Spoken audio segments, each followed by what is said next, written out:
Hi, everyone. This is Dr. Andrew Rimby, and welcome back to the Ivory Tower Boiler Room. I am so excited because I'm with Dr. Sid Dobrin from University of Florida. I will introduce you all to Sid's work. This is the episode you all have been asking for, waiting for. It is about artificial intelligence, augmented reality, virtual reality, all the AI, AR, VR questions on your mind. So, Sid is actually the professor and chair in the English department at University of Florida.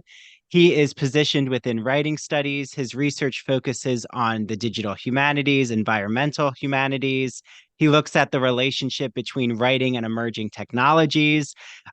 He's told me already that he's done over 40 talks recently about AI across the world. So, he's prepared and ready to discuss all of our burning questions. He also examines what I find fascinating too. Not only does he look at artificial intelligence, but he looks at questions around ecological properties of writing. So, eco criticism, eco composition, oceanic criticism. Sid is everywhere all at once. He is the founding director of the Trace Innovation Initiative, a research hub that studies emerging writing technologies such as AI, AR, VR.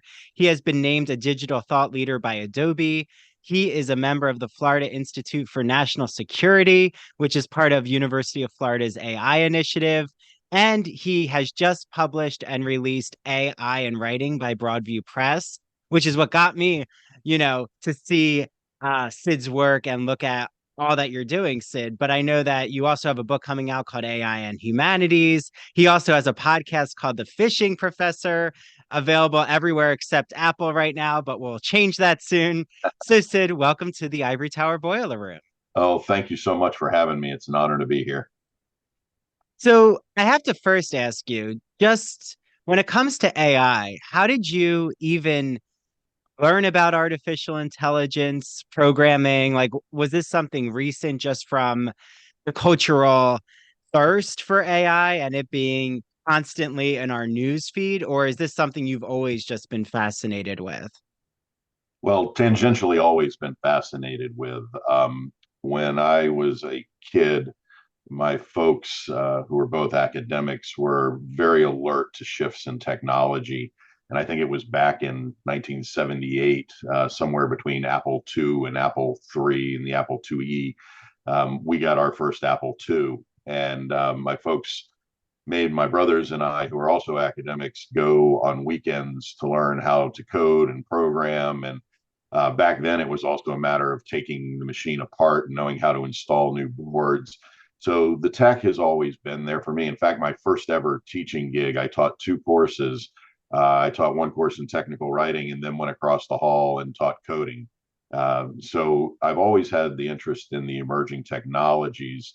And of course, back then, in the mid 80s, late 80s, early 90s, with movies like War Games and Weird Science and all the other kind of cultural representations of AI certainly triggered a lot of my thinking, and I read a lot about things like that. But it wasn't really until after graduate school that I really started thinking more and more about emerging tech as an academic pursuit. I was very particularly interested in concepts of how machines do things for us. So even back then, I had been thinking about it, and more recently, when AI itself sort of emerging from the late 80s, mid 90s AI winter, and research started to pick back up in AI.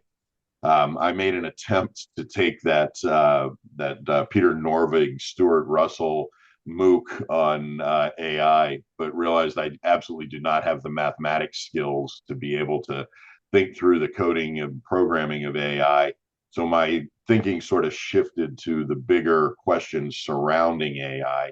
And long before the November OpenAI drop of ChatGPT and Dolly, was spending a lot of time thinking about what are the big enduring questions that are going to surround this, but more so also how we were seeing a shift in the research areas of AI to focus more on platform adoptions, how we're going to be using this, particularly in no code environments where we're trying to figure ways to deploy AI rather than necessarily trying to rethink how are we going to build new kinds of approaches to neural networks and machine learning and those sorts of things. It became a moment where we shifted to the platform approach to deployment rather than how do we improve on what the AI concept is.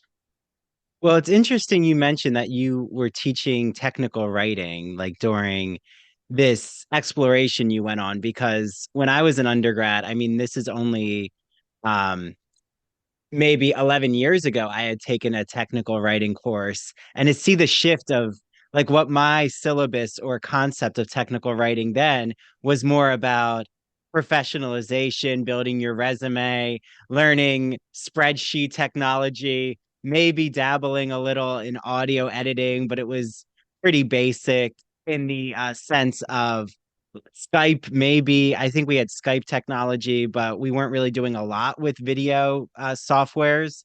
Um, do you feel like what we're going through right now, what we're living through in this technical innovation, is similar to that Y2K panic, like where there was both like you mentioned Apple, like I remember Apple, BlackBerry started to really become key in our movies. I think of early 2000s movies like Mean Girls, they have Blackberries, and it's such a newfangled idea of actually having a phone on you that you can flip up and type away. So, do you see like where right now there's the camp where they're so almost hysteric over and scared about what this means for our everyday applications. And then you also see it from the technical side of those who are actually creating the innovation, and they are seeing the potential of the technology and how it's going to amplify our everyday processes. Yeah, I mean, it's certainly an interesting question in that our media representation, our popular cultural representation of what AI or any kind of emerging technology can do always influences a lot of how we're thinking about these things in a larger cultural context. That doesn't necessarily mean there's any kind of inherent accuracy to it. Mhm. We've had moral crisis about just about every kind of technology that impacts education ever since the beginning. One of the things I note in the AI and writing book, for instance, is 20 years ago we had this same exact moment of panic in the academy about Wikipedia. Students aren't going to learn how to think for themselves. They're not going to know how to do research. We need to ban it from campuses. And now Wikipedia is listed as an educational tool. Mhm. It's all part of that initial kind of what do we do with this? But we had the same exact thing about chalkboards, ballpoint pens, the printing press. In fact, I've got a series of newspaper clips about in the early 1900s about how reading was going to destroy the world. Don't forget, Socrates and Plato warned us writing was going to destroy humanity because we won't be able to remember anything anymore. So we go through these initial moral crises, and most technologies get painted as either apocalyptic or the savior, but we usually end up somewhere right in the middle of how we're deploying them. I do think AI offers up some really important ethical questions we haven't seen before, and there have to be a lot of interesting conversations about that still. But I don't imagine, Skynet didn't happen. I don't imagine things like that will happen. I'm not a futurist. I try not to make projections. I try to maintain the idea that I'm not making promises or projections about anything in Gen Tech or AI, but specifically just issuing provocations to get people to think about how we're doing things with this technology. So yeah, we've seen it before. We'll continue to see it in terms of how the media projects those things. But keep in mind also that most of those negative stories are coming from artists and storytellers and filmmakers, not inherently the folks who are designing and building AI and are aware of what its capabilities are, and from a hardware standpoint, and also a program algorithmic kind of standpoint. Very, very different approaches to how we see those things. It reminds me of Ray Bradbury's Fahrenheit 451, where I was always fascinated with that. I'm sure you remember. And then when the movie was made, they like went into that Back to the Future Part 2, has that same aspect of like vegging out and like the robots are doing everything and your mind, I forget what they call it in Fahrenheit 451, but like the wife is always just uh like turning the landscape in the room to all these different channels, kind of like what we now have now with streaming services, which is funny. But it seems like you're bringing us to the point that there's still that moral panic and fear over the technology is going to do everything for us. Like ChatGPT is the human mind, and we're no longer going to have that Socrates philosophical mode of actually having critical thinking. So are we wrong in that, Sid? Like, is ChatGPT, I've played around with it, and let me just say, it was not able to finish my dissertation. So it can't do everything. It's funny you say that. I tell all of my grad students that a dissertation only ever has to be one thing finished. Um, but well, first of all, let's get to a moment where ChatGPT does not become the representative of what Gen Tech can do. We're turning it into the Band-Aid, Jello, Xerox kind of brand, and there's some problems with doing that. First of all, of course, as you've seen in the media, the fact that ChatGPT or OpenAI's large language model is the internet, which inherently is already problematic. The other thing for educators is you got to remember that ChatGPT was designed for broad spectrum use, whereas we're seeing now the release of applications, generative tech applications that are specifically designed for educational purposes, which means that the LLMs are going to have different kinds of data sets. But more importantly, is I think a lot of them are beginning to take into account the very ethical questions that educators have been bringing up. For instance, I did a workshop recently online for Grammarly, which has incorporated a lot of Gen Tech capabilities. But if you ask Grammarly's platform, write me an essay about Ray Bradbury's 451, it will return with a prompt that says this seems like an ethical violation and outside of what your instructors are looking for. Rather than that, let's talk about what the writing process might be to write this. So we're seeing more and more applications that are being designed specifically to assist students in the learning process rather than in completing the task. We also have to recognize that, when OpenAI dropped ChatGPT last November, it was a big wake up call for us. But in that time since, we're now seeing approximately 1,000 new applications a week being deployed using generative AI technologies across a massive spectrum of disciplines. And so, as we see more applications being built, a lot of those questions are beginning to be addressed. We have to remember we're right at the beginning of the open access kind of public use of generative AI tech. And as more people are building applications, they're going to start answering the questions and addressing the worries that we have. Yeah. Well, and we just came off of now both the writers and the actors strike is done. And I know a lot of the concern, well, like you said, ChatGPT, you've already brought that up. That was something with the writers strike, but I know the actors were also really concerned about their likeness being used in terms of like their voice just being copied and replicated without pay, their image being copied. I know extras, they were trying to thinking about can we replace extras in crowd scenes, and then um the actors made sure that that wasn't going to happen, and they're not allowed to do that right now, these production companies. So what's the blurriness, or what's the difference, Sid, between say um virtual reality and artificial intelligence? Are these basically intersecting and ethical concerns that are a combination? Like you can't really separate them. Wow, yeah, that was a long, winding road with about a dozen questions built in there to get to that.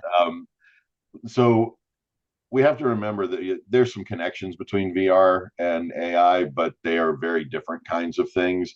Virtual reality is creating a digital environment, a space where you can do things that you couldn't necessarily do in a real space. So that, from an educational standpoint, those things have been proven to be very useful. So, for instance, in medical training or in automotive tech training, being able to have a virtual place to conduct experiment, to do work, VR very useful. Now, yes, you can tie AI into VR, particularly with some deep learning strategies that will make the VR environment reactive to what you're doing.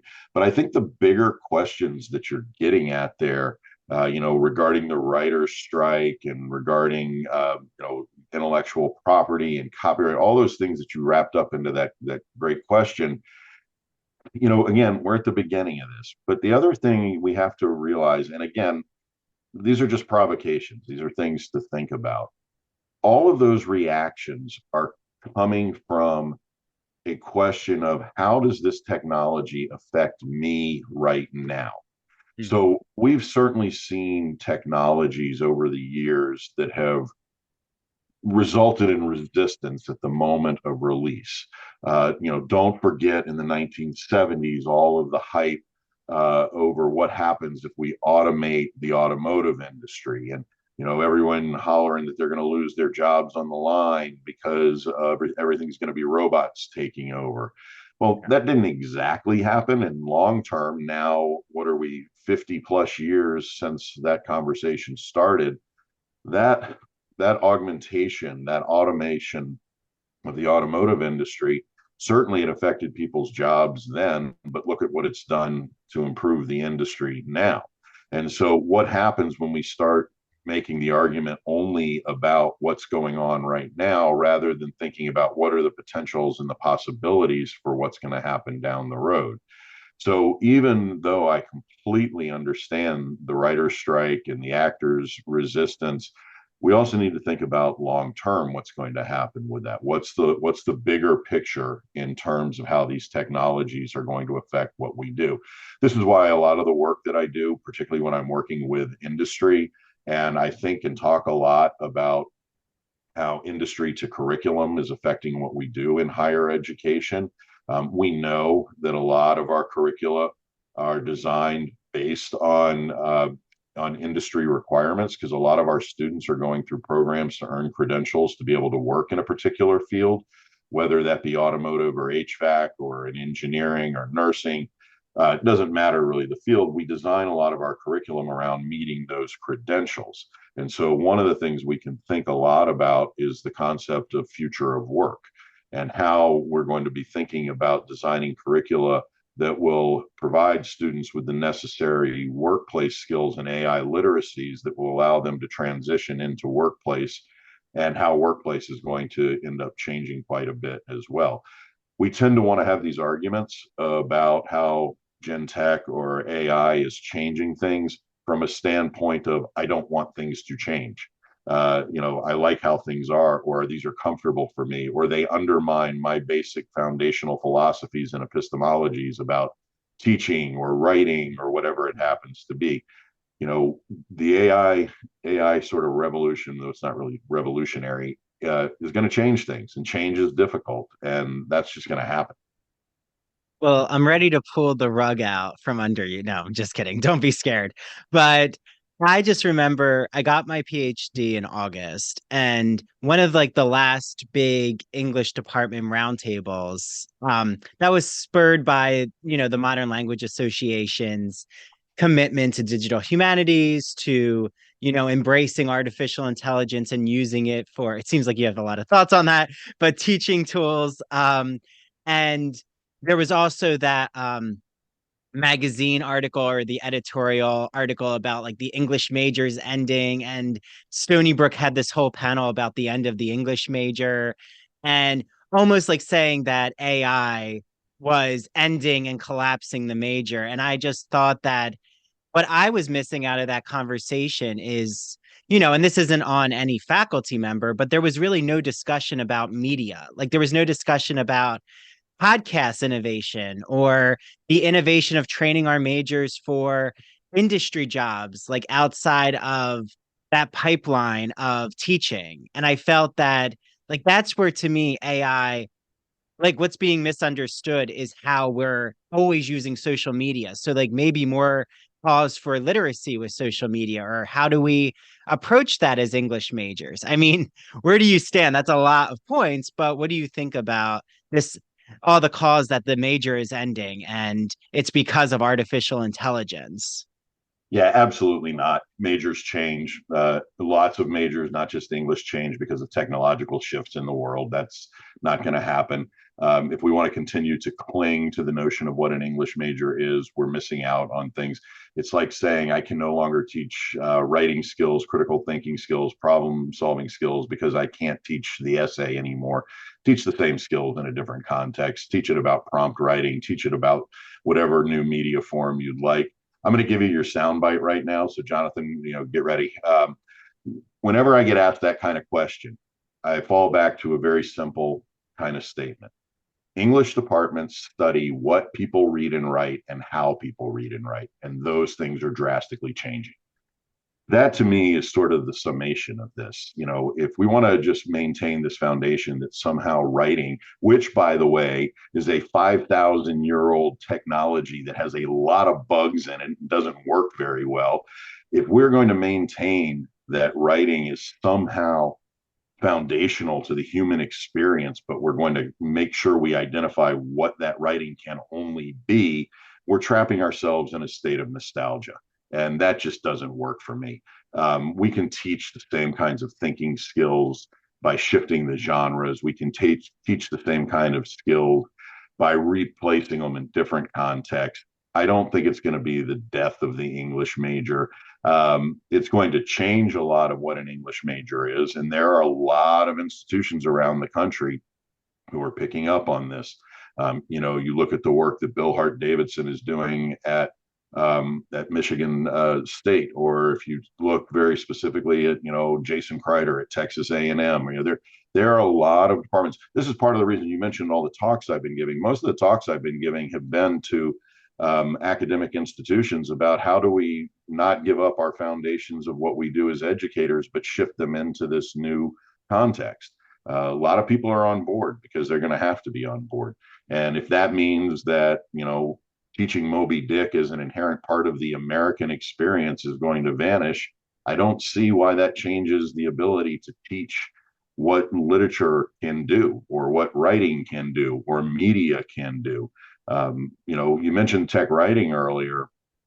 When my colleagues and I, Chris Keller and Christian Weiser, wrote our first tech writing textbook, probably now 12 or 13 years ago, we insisted then that visual rhetoric had to be a key component of the textbook because we were seeing that becoming more prevalent in how we teach writing and multimodal writing. And now you can't talk about tech writing without visual rhetoric, new media being center to what you're doing in tech writing.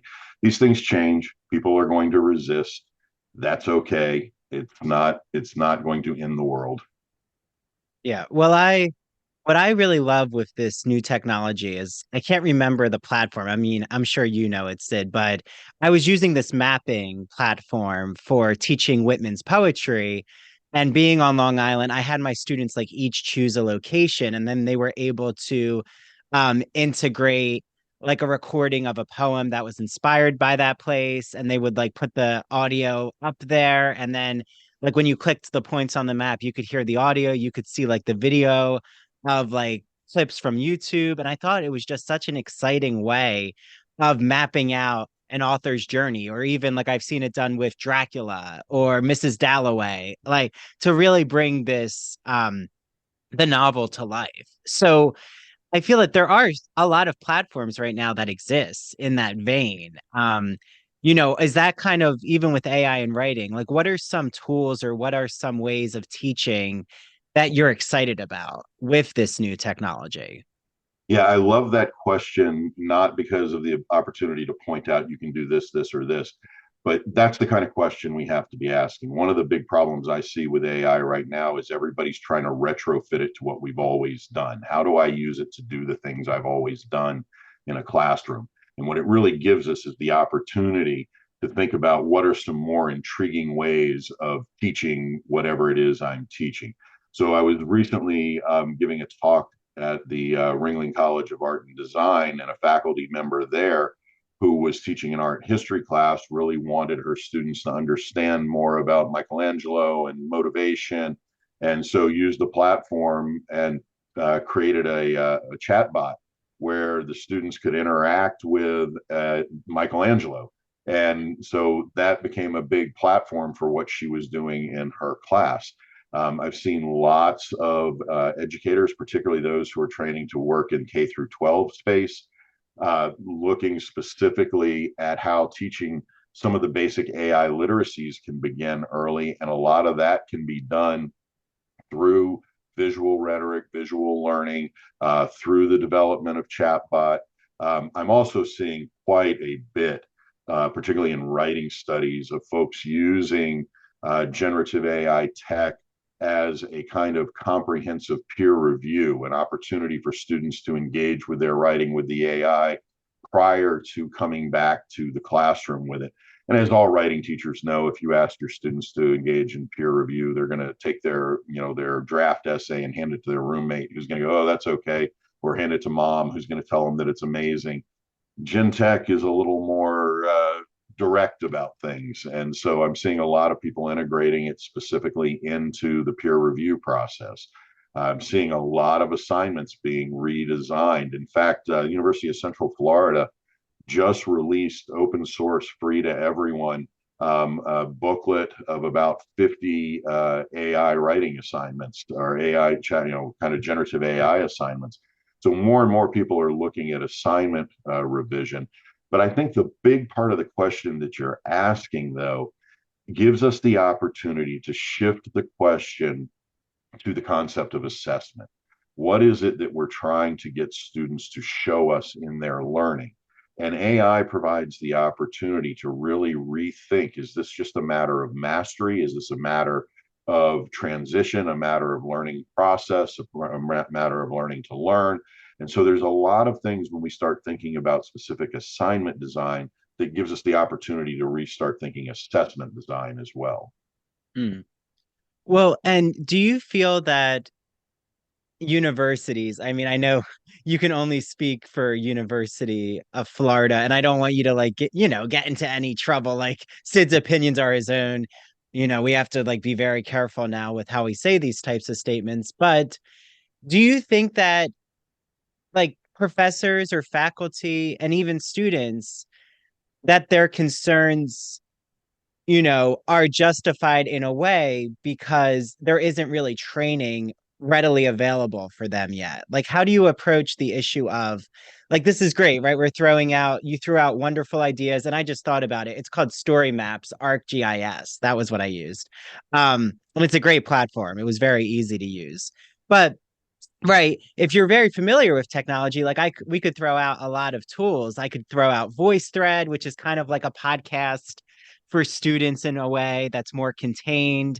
And we can say like create a YouTube channel with your students, or right, like create a TikTok. But then, you know, are faculty prepared for the outcome of what happens when you make things public? Like, and then is there an infrastructure in departments for ethical concerns? Like, what happens if the student's private information, they're now being attacked by a bot? Or what do you do if, you're doxxed as a professor and your address, I mean, our addresses are public, but, your phone number gets out there.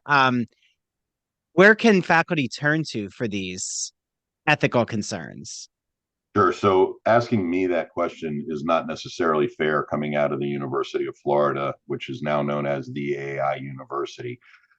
Prior to COVID, in partnership with a donation from NVIDIA, the CEO is a UF alum.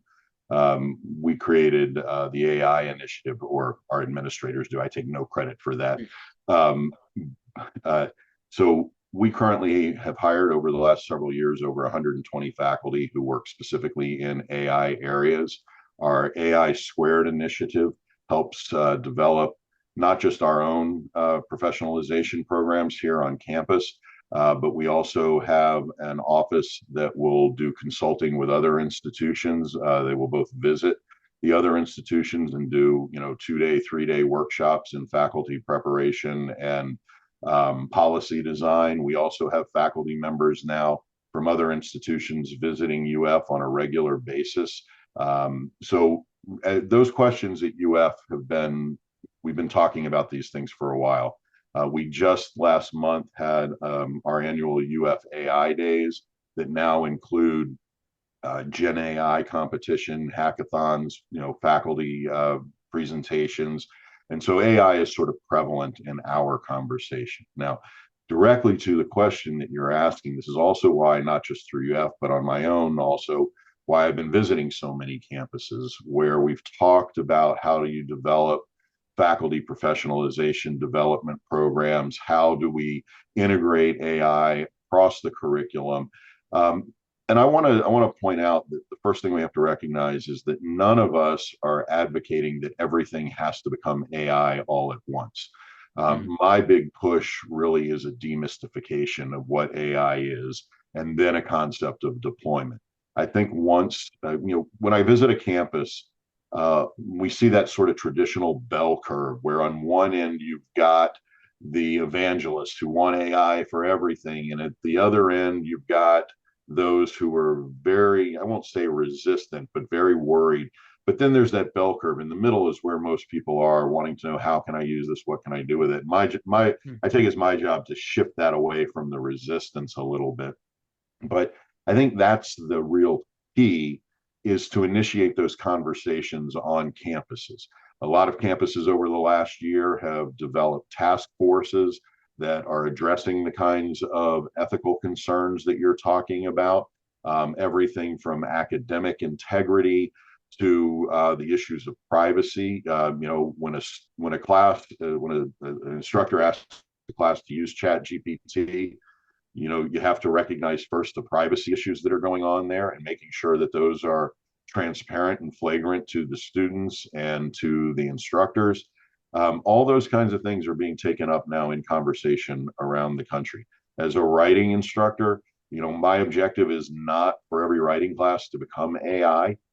My objective is for students to begin to learn how AI can enhance their processes, not replace. I always talk about augmentation, not automation. mm. And so that's where we are. These conversations are happening all over the world on campuses and trying to figure out those kinds of things. And that's your best resource, is what's on campus, being able to reach out. There's tons of information out there.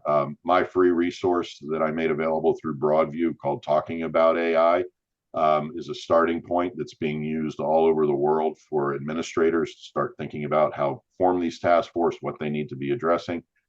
And you got to realize also that part of the snag here is that this is a fast-paced moving territory. And so what you and I decide today about the ethics or about academic or personal or civic or professional integrity, tomorrow the ground shifts. And so there's got to be a lot of flexibility.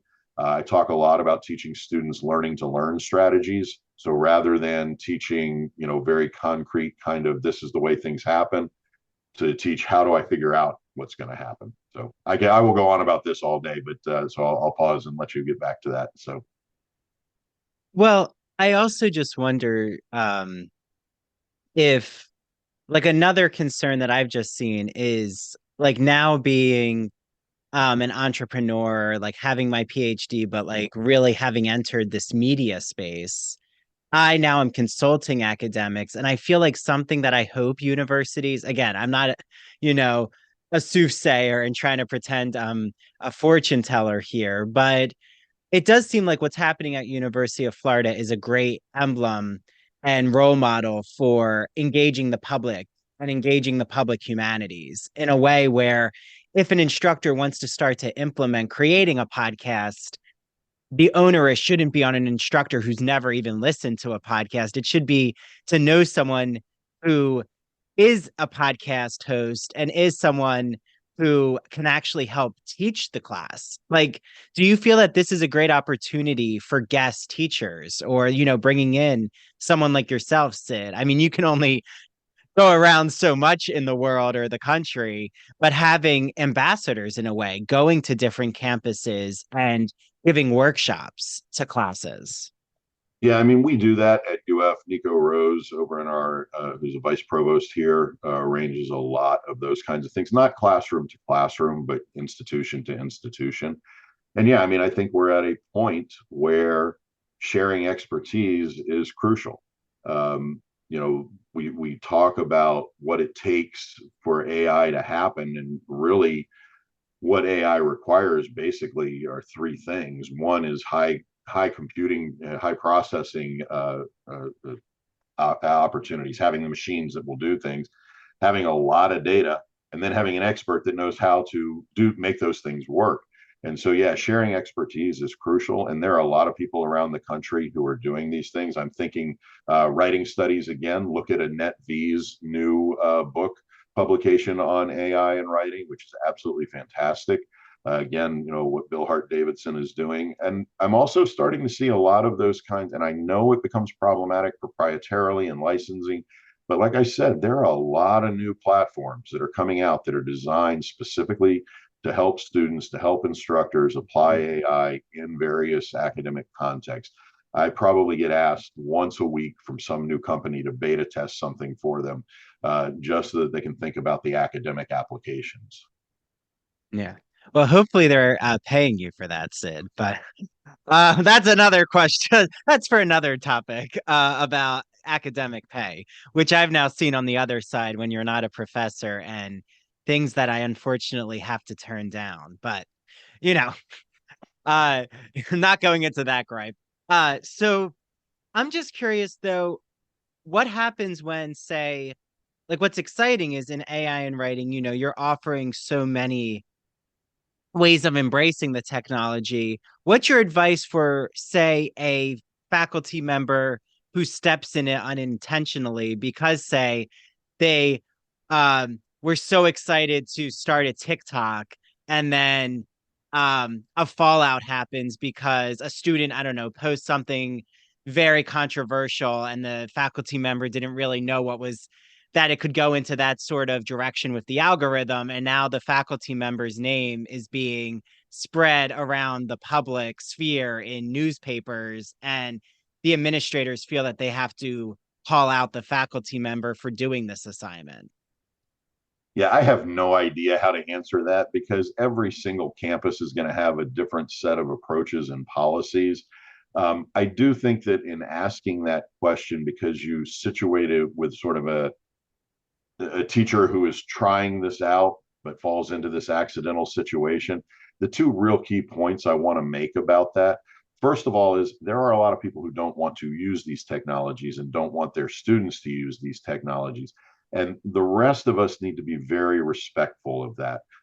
I talk a lot about not making faculty feel obsolete because they're not interested in this or because their pedagogical philosophies, educational values do not attend to this. You have to remember, these are the same faculty who have done wonderful things for students throughout the years, who have built programs, and we need to respect that and provide them the opportunity to teach to their best practices. So those transitions are going to be slow. They will be cultural. They will be, they will take time. As for the faculty member who experiments, like you suggested, and something goes awry, my hope is that academic administrators protect those faculty for making the attempt at bringing their pedagogy into these AI spaces. But more so, I would hope that that faculty member isn't making these sort of experimental moments without first trying to talk through themselves or with others in their program, in their institution, about what the potential pitfalls are, and actually look to the expertise that you already have at your institution before initiating a lot of those things. I mean, it's very simple to, in a writing classroom, to decide I'm going to have my students do peer review using a generative tech platform. But it's another thing to then say, but you've got to make this public, like a TikTok video that you mentioned, and really understand the potential consequences of releasing information socially. I think there's some value to doing that, but I think it has to be done very carefully. Mhm. So your advice is always consult with the like chair of the department or even, you know, workshop this idea before you actually throw it out there into the classroom. On behalf of chairs around the country, don't bother. No, no. Yeah, I mean, it's always a good idea to bounce your assignments and your pedagogies off of the people you trust, and and also the people in your institution who have expertise in those areas. Uh, but it's like anything else. If How many times have we had over the last 50 years had teachers who wanted their students to write about controversial topics in their freshman English class? And how many courses have since banned the writing about any kind of controversial topic? We go through these things. So yeah, talk to people. There's a lot of expertise out there. Yeah. Now the question I'm sure, are so excited to answer, the hellscape we call social media.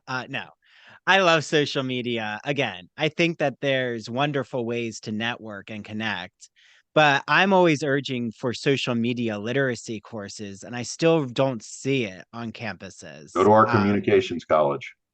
There you go. Okay, so they do exist. I mean, I think it should be implemented as like, how freshmen will have that freshman course. I think like a social media literacy course should be a So, core course. so let's back off that just a step, because I think it's more than social media. What you're talking about is more than just a social media issue. What you're talking about are digital literacies, of which social media is a huge component. Now, over the last 5, 8, maybe even 10 years, institutions around the world have been developing digital literacy, digital competency, digital fluency programs, trying to tie them into general education, those sorts of things. AI literacy now has to be a key component to that. So, tied specifically to what you're asking about the chaos of social media, this is the opportunity where, when we're talking about AI or we're talking about digital literacy, that we have those opportunities to reinforce things like critical thinking skills, problem solving skills. This is also where we get the opportunity to go back. I say this and people kind of cringe a little bit, but the Cynics were a very important part of the rhetorical tradition. And the Cynics, put forward the idea that you don't stop asking questions. There's always another question that you can ask about that. We've made that a derogatory term. To be cynical means that you're not going to accept whatever's put in front of you. You're going to keep being negative or keep asking questions. I think that reinvigorating some of that kind of original concept of cynicism, of being able to ask, is this real, or how do I figure this out? That's going to become more and more necessary in that social media landscape. You also have to remember that a lot of people react to social media as though it is somehow a professional media. And granted, there social media marketing managers will tell you this is a professional space. But when you have a space that's opened up to anyone, you're always going to have, whether nefarious use or just, ignorant use, that's going to be there. Those things can be addressed in digital literacy approaches. And I think that as institutions over these last 5 or 8 years have been building those digital literacy programs, that it's been a lot about those kinds of things in the social media space. How do we recognize the value of what's being presented to us? So do you also see this as an academic freedom type of like, do you feel academic freedom and this question about like digital literacies, it seems that it is connected. Like there is a tie-in in Sure, terms of the certainly. content out there.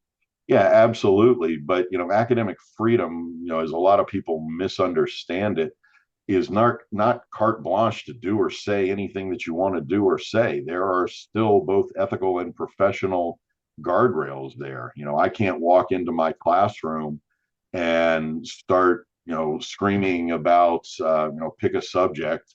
Why salami sandwiches are better than ham sandwiches, because the salami industry is more ethical. I have no idea. I'm making this stuff up.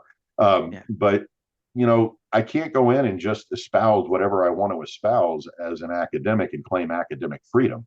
Yeah, Uh, or you couldn't like run into your classroom and scream, there's a fire in the hallway, and there's actually no fire in the hallway, and then everyone starts jumping out of the windows. right, and that's a fairly old freedom of speech argument Hmm. too. But yeah, I mean, there is, when we talk about AI, the foundational principle, and I don't like using the word ethics per se because there's a lot of baggage tied on that. Fundamentally, what we have to address at all points is responsible use. This is why when we talk about integrity, we have to talk about integrity as academic integrity, professional integrity, civic integrity, personal integrity, all as connected. This is specifically why when we talk about AI responsible use, that we can tie it into the questions you're asking about social media and how it's being deployed responsibly. Look, there is not a single technology that has ever been invented, and I don't mean digital technology, I mean all technology, that someone has not found a way for nefarious use. It's going to happen. The bigger question is what the rest of us decide are the responsible use parameters for these things. And that's always going to be a gray area. Yeah. Well, and like it seems that you're also, um not saying that someone can't like push the boundaries. I mean, in technology, right?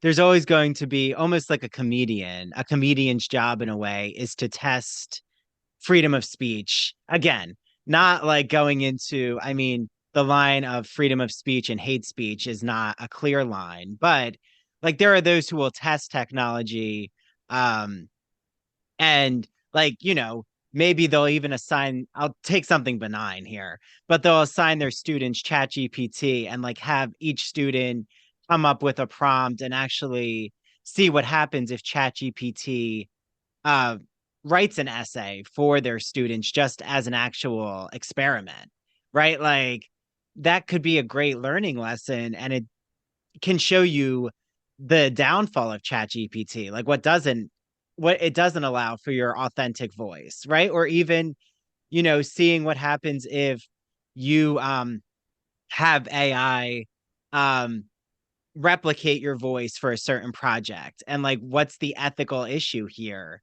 if you can't tell um whether someone's voice is being manipulated. I mean, I've just like seen this, I'm sure you see it all the time, Sid, but there's celebrities now whose voices are being transposed or replicated and you don't really know. I'll see on TikTok they'll like create celebrities faces on different bodies, and it gets very confusing about like, is this actually the person or not?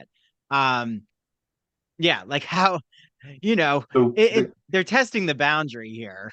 yeah, but there, I mean, there's a lot in what you're asking there too. So the thing about asking your students to use ChatGPT, and that's a very common assignment right now, is to do the comparative. How did ChatGPT create the answer versus how you would have created the answer? The thing about authentic voice, that once you start talking about authenticity, you're asking all sorts of questions. When you said, ChatGPT can't present my authentic voice. Well, it's not exactly true. I can train Mhm. ChatGPT to say the things in the way I would say it in my writing style.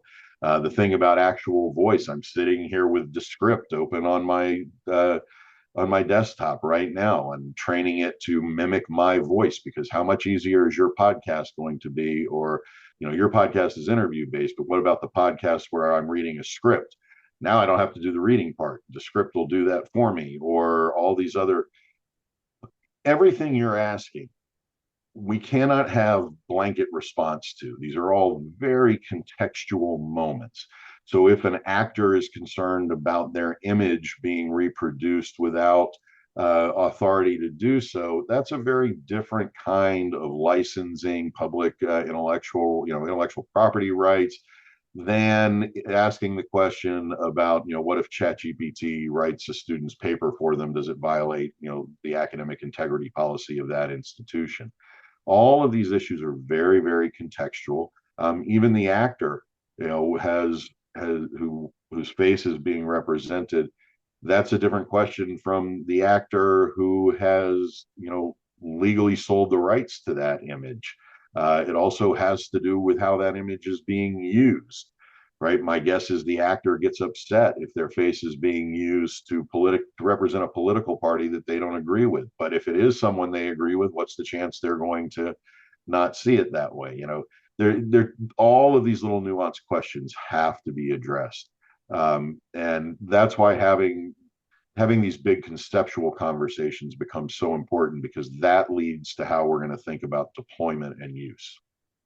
Well, and is this also why I keep seeing um on like social on TikTok, Instagram. What do they call it? Like when we sell our digital image. Um, there's like I know Paris Hilton is behind this, but like she actually will like allow you to like buy her different virtual images. Yeah, I have no idea of anything about Paris Hilton, and I do not TikTok. So I don't. You youngsters can hammer that one out. That's not where my operating space is.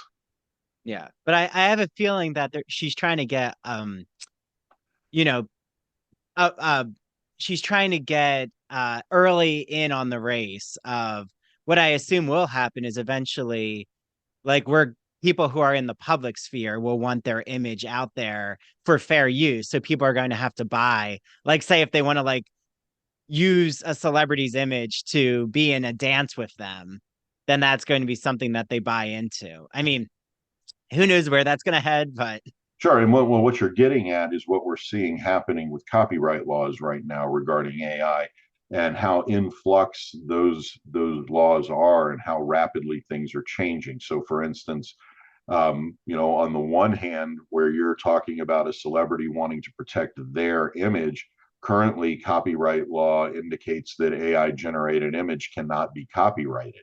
And mm, so there are all sorts of legal approaches to how we're going to have to think about this as well.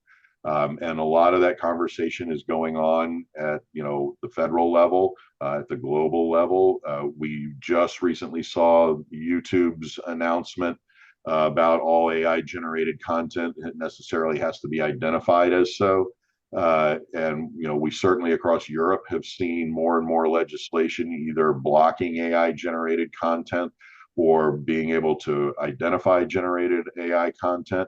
We've seen efforts by companies like Adobe and their image authentication program, which is being adopted by thousands of companies, that will identify where the parts of an image came from. So, yes, there's lots of legal conversation going on about that. And it's very muddy water because it's very contextual. And yes, it's very interesting. But all of those things are in flux and will change, particularly as platforms change. yeah. So you're saying like within even a year, this conversation we're talking about right now will have progressed in the Right. nuance will have changed. For lots of reasons and at various levels, not just the protection of image or my image or my IP, but Mm, even just in how AI generated content can be used, where we can do these things. That will change. It will keep and we're also going to see that from inside the AI industries as well. Right now with OpenAI identifying the internet as its LLM.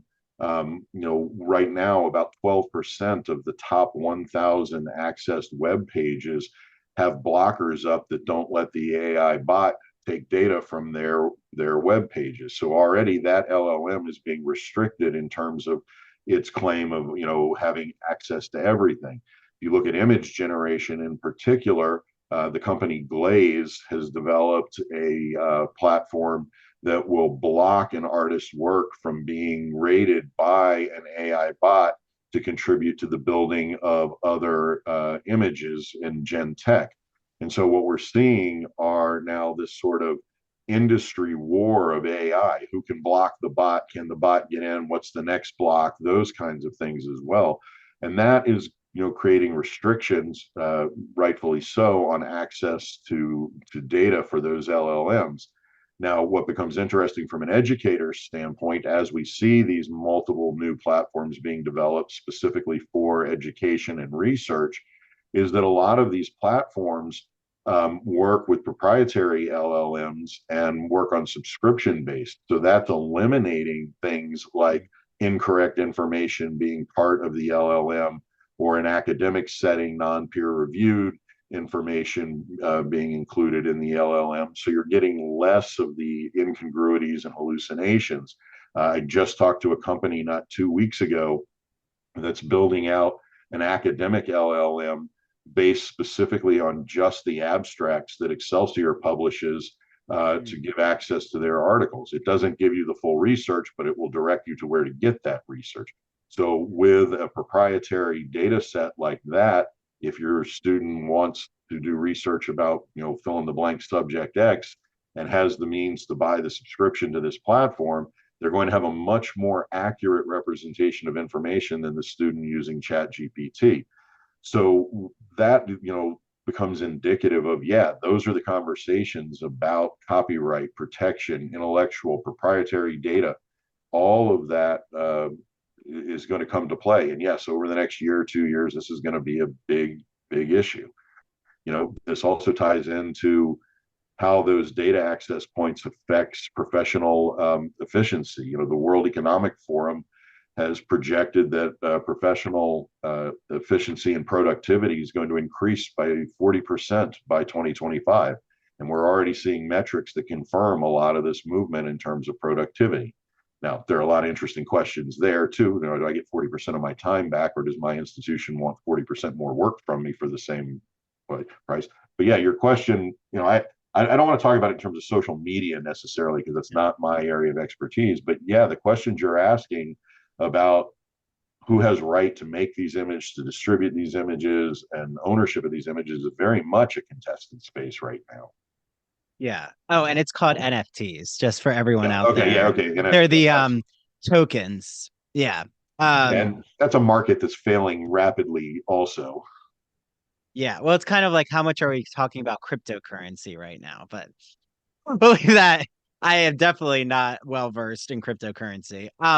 So like one of my last questions for you, Sid, is everything you've talked about, I mean, is a case for why critical thinking skills is at an all-time high right now. I mean, the university's job is to produce, students who are engaged cultural consumers in their everyday lives. I mean, ideally, they should have an analytic mind in what they're engaged with in their everyday life. In the arts and culture world, we could say for the humanities. So, you know, really, where do you, not a future, I don't want to make it a future related question, but like what is exciting for you right now with the English major in terms of critical thinking, arts and culture questions, you know, what you're doing in your everyday life with your teaching? Yeah, so I'm actually going to steal my answer from one of my colleagues who is an American Lit scholar. And she has very clearly explained that it's not that all of these technologies are restricting what our field is, it's opening it up to so many possibilities. New approaches to archival research, even little things for me excite me. We keep talking about Gen Tech and ChatGPT and all this about writing, but what it's doing for reading is, particularly for selective reading and research reading, is absolutely fantastic. I think, though, for me, the most exciting thing that this opens up, in addition to giving us the opportunity to seriously question our foundational pedagogical and educational epistemologies, is it gives us the opportunity to seriously reconsider our conception of the authentic agent of a student, of the independence of an individual student, and really look at the networked kind of construction of what student is and what students are doing and what students will be. It gives us the pause to really rethink where is the agency of the student here, and that to me is the most exciting thing. Yeah. Well, this has been such an invigorating conversation, Sid. I know there's so much more we could have gone into, but you'll have to come back and we'll see where the landscape is like in a year with your work that you're doing. But everyone out there, please get your hands on AI in writing, broadviewpress.com. Use our code Ivory Tower for 20% off. And also, Sid, you mentioned if you want to talk about your current writing that's about to come out, I know you have some exciting publications. Well, we're completing, or I'm completing a collection called AI and the Humanities that will come out from Parlor Press sometime in the new year. My bigger project right now is I'm working on a book called Artificial Intelligence and Enduring Questions, that are going to look at the longer term ramifications of what AI provides us. Yeah. Oh, and how can talking about social media, Sid, uh, How can everyone like follow you or your website, whatever you want to plug right now? Yeah, so I mean, I'm on Instagram, Facebook, and Twitter, X, whatever. Though I'm not so sure how long I'll stick out with X given recent events. But that's that. And if you want to get in touch with me, feel free to email me at the university. It's just sdobrin@ufl.edu. Wonderful. Oh, and I'll be creating his TikTok. No, just kidding. Uh, If you ever want a TikTok though, I do love it. It's one of my favorite applications. But thank you so much, Dr. Sid Dobrin. This has been such a wonderful conversation. I hope everyone reaches out for more information. They get their hands on all your publications. And yeah, can't wait for you to check back in. And you're now our expert Gen AI, all things, virtual reality, augmented reality. We have an expert in the house. So thank you so much, Sid. Thank you. I appreciate the opportunity to talk with you. Yep. Okay. Bye, everyone out there.